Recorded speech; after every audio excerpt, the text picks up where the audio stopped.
If your business owes HMRC money right now, the next 20 minutes-ish could be the most important thing that you watch all year. Because in 2026, HMRC has completely changed how it comes after directors like you.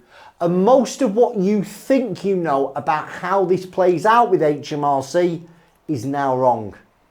Now the director who perhaps owes, I don't know, 60 grand, thinks he's got plenty of time. He hasn't. The director who's just ignoring the brown envelopes because nothing's happened yet, something is about to happen. You've got the director who's on a time to pay arrangement. He's missed a payment last month and he thinks, well, nobody's noticed. They've definitely noticed.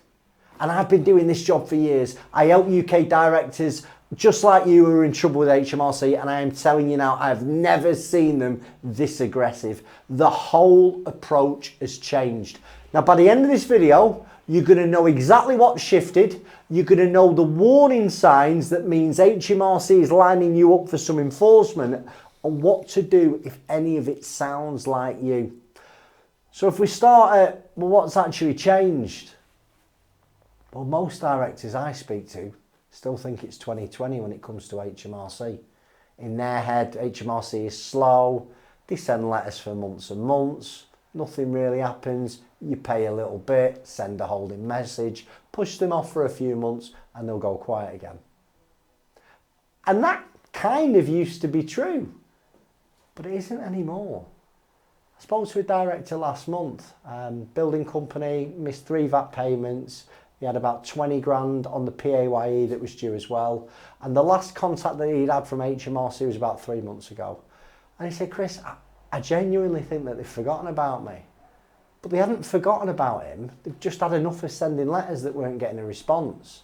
2 weeks after we had that call, he had an enforcement agent at his unit asking him to sign a control of goods agreement. So they signed it against his van and his tools. And the same officer said, listen, if you don't get this dealt with in the next 4 weeks, we're going to prepare a winding up petition. So 3 months of silence, and then bang, they're all over him like a rash. And here's what's changed. HMRC have got around 2,500 additional staff, and they're specifically focused on enforcement and collection. I've said it on previous videos, there's a thing called the tax gap, and it's the difference between what HMRC believes it's owed and what it's actually collected in. And the government have decided to close it. And the vast majority of that tax gap is sitting inside small and medium-sized businesses just like you. So the lesson is this: if you're treating HMRC like they're the slow-moving beast from before COVID 2019, you are going to get caught out. The map that you're using in your head is wrong, and directors are going to get hurt this year if they don't update the thinking. Now I'm going to tell you something about how most directors get caught out. It's completely backwards. They think hearing nothing from HMRC is a good sign, and it might actually be the worst sign of the lot. Now, you've probably been there. I mean, I speak to directors all the time. They're in trouble with HMRC and they say some kind of variation of the same thing. Chris, it's been quiet for a while. I haven't had a letter in months. Maybe I've slipped through the cracks. I want you to listen to me here. Right? I really need you to hear this. If you owe HMRC money and you've not heard from them in a while, that is not a good sign. It is the worst sign you can have in 2026, and I'm going to explain why. So when you first fall behind, HMRC is pretty automatic. You get letters, text messages, phone calls from a fairly junior officer who's reading the script. It is annoying, but it is the safest place you're ever going to be in, because at that point, you're still in HMRC's collection pipeline. The silence comes when your case moves up. So you've stopped responding, you've failed on a time to pay arrangement, or your debt crosses a certain threshold. Your file gets escalated. It has to keep moving at HMRC now. Nothing stays in one place, and it moves out of the call centre and onto a desk in a different department. And that's the bit that takes time. Listen, it's definitely going to take weeks. Sometimes it's a few months. And during that time, you don't hear anything. And you think, well, they've moved on. Maybe they've forgotten about me. But they've not moved on. Your case has moved up. I spoke to a haulage director. He'd been on a time to pay arrangement, he'd missed 5 payments, and he'd heard nothing for 5 months. And he genuinely thought HMRC had written it off. By the time he called me again, he'd been served a winding up petition. And what the silence he'd had for 5 months was actually HMRC preparing the petition. So the lesson is this: if you owe HMRC, silence is not safety. It is almost always escalation. And the longer it's been since you've heard of HMRC, the closer you probably are to the part you really don't want. So you've got to take advice. The sooner you take the advice, the more options you've got. And listen, if anything I've said so far has made you think, I want to talk to him or one of his team, go in the comment section. There's a link at the top. Put your details in. One of my team will call you today. We've got over 750 5-star Trustpilot reviews. We are free. We are impartial. We will help you understand what your various options are. If you don't want to talk to someone yet, I completely get that. The link below will give you a free guide to insolvency. I'll give you the free guide. All I want is your email address, okay? Now listen, this brings me to my next warning, right? And it's a warning about a specific shift that is happening inside HMRC. And the top and bottom of it is winding up petitions are coming faster and people are getting wound up for less amounts than ever. Like if you owed HMRC money at any point in, say, the last 10 years, you've probably heard something like this or you've experienced something like this. Yes, they'll send letters, they might come out to see you, but they're not going to wind you up unless you owe them serious money. Sort of over 100 grand was the benchmark. And if they do wind you up, it'll take a year to 18 months. And it was true, but it isn't anymore. Because in HMRC in 2026, they're issuing winding up petitions faster and for much smaller amounts. I've seen a petition issued for 38,000 quid. I couldn't believe it. And I've seen petitions land 6 months after arrears began, not the 18 months that they used to take. And it's directly connected to what I said earlier. They've got more staff. There is a policy decision to close this tax gap. Now, the outcome is things just happen quicker. And I want you to think about what a winding up petition would mean for your business, right? If it got issued, it's going to get advertised. Your bank will find out. They'll freeze your account. Your suppliers will find out. Your customers might find out. And once a petition gets issued, other creditors could jump on the back of the petition. And most of the good rescue options, like a revised time to pay or administration, they've almost disappeared. I had a director who comes to us, he owed about 70 grand VAT and PAYE, and I said to him, I said, listen, there's a good chance you could get a petition over this. And he didn't believe me. He'd been doing this dance for years, and he thought HMRC did not move fast on debts under 100 grand. So he waited, and yet 8 weeks later a petition landed. So the lesson's this: the old thresholds are gone. Like if you owe HMRC, don't assume you got 12 months to sort it out. You need to act now while you're still in control. Now I want to show you about a single document that more than anything else can take a still trading business and kill it overnight. And I'm going to actually go through a director's story of how he ended up losing everything because he didn't act and he didn't understand the danger his business was in. So, what's it called? The Controlled Goods Agreement. Now, when a director like you thinks about enforcement action, you're probably thinking the worst it can get is a winding up petition. Don't get me wrong, a winding up petition is really bad, okay? But there is another tool HMRC are using, and in a lot of cases, it's actually the start of no return, and it's called a Controlled Goods Agreement. And I'll walk you through exactly what this looks like. So, let's call him Dave. He had a garage in the Midlands, 2 MOT bays, 4 ramps, diagnostic machinery, tyre fitting setup, couple of service vans, decent business, been going over 20 years. And he got behind on the VAT during a slow stretch. The truth is Dave got ill, he had a few personal problems, didn't go into work a lot, it just got out of hand. He also got behind on the PAYE, and the total debt was about 90 grand. Now he did what a lot of directors do, ignored it, you think, right, it will pick up, I'll get myself back on track, okay? Ignoring the phone calls, ignoring the letters. Eventually, on a Tuesday morning, an HMRC enforcement officer turned up. Polite, calm, professional. She walked round the unit, made a list of all the assets she could see, the ramps, the machinery, the diagnostic equipment, the tyre machines, the compressor, the 2 service vans that were parked outside. And she put together something called a controlled goods agreement listing all those assets. And she asked Dave to sign it. Now, what most directors don't realise is once you've signed it, HMRC have got a legal interest in those assets. Effectively, they're secured. And HMRC essentially owns them.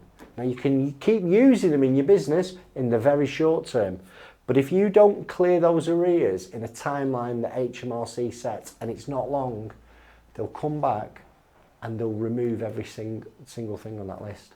They'll take it to auction, and it will sell at auction for a fraction of what it's actually worth. And whatever it sells for is the amount of money that comes off your debt. And there's probably going to be a shortfall. There definitely was here, and you still owe that difference.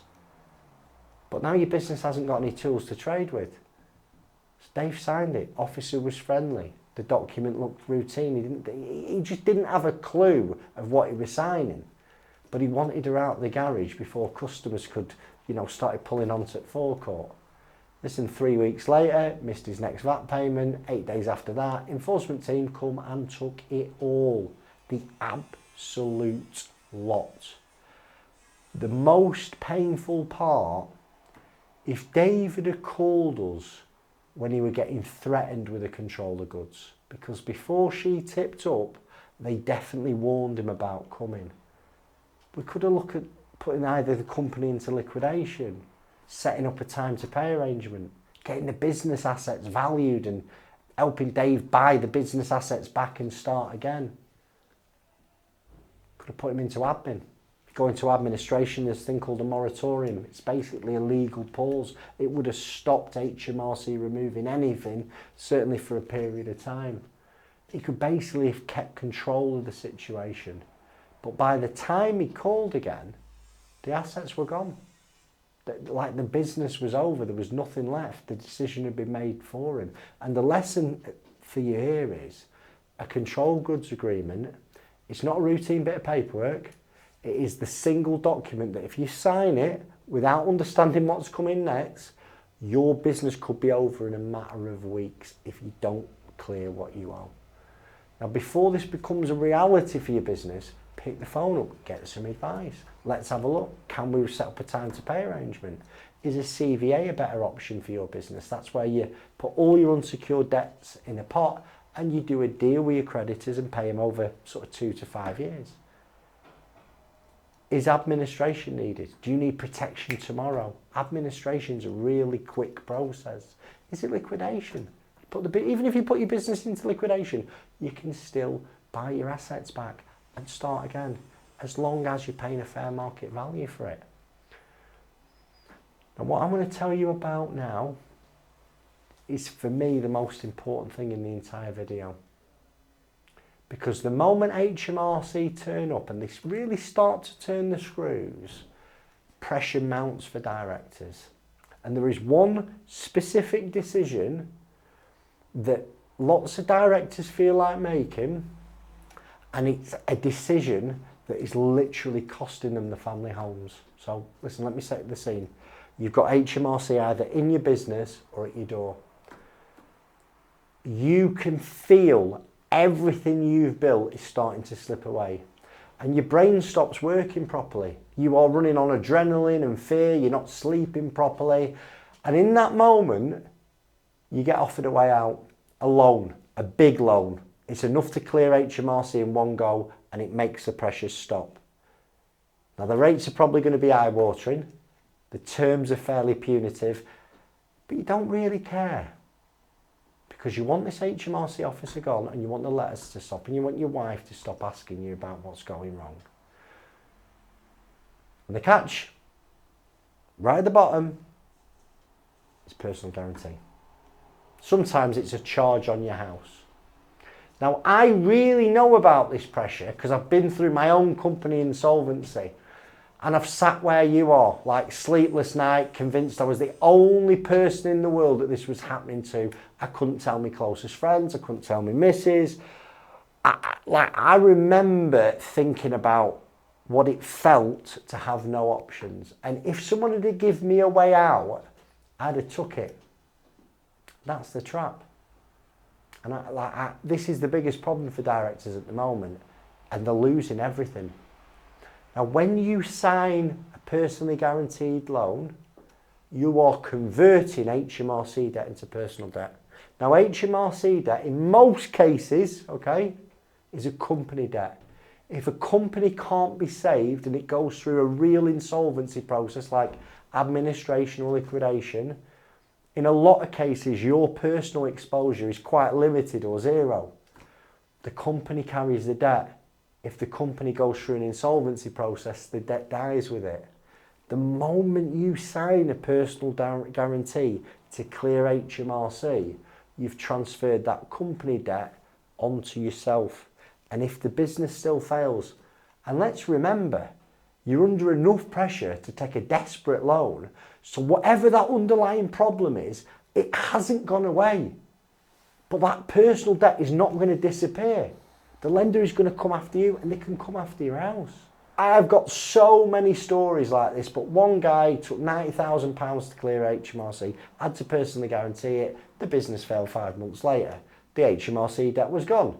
But the 90 grand he borrowed was now on his head, and he nearly lost his family home over it.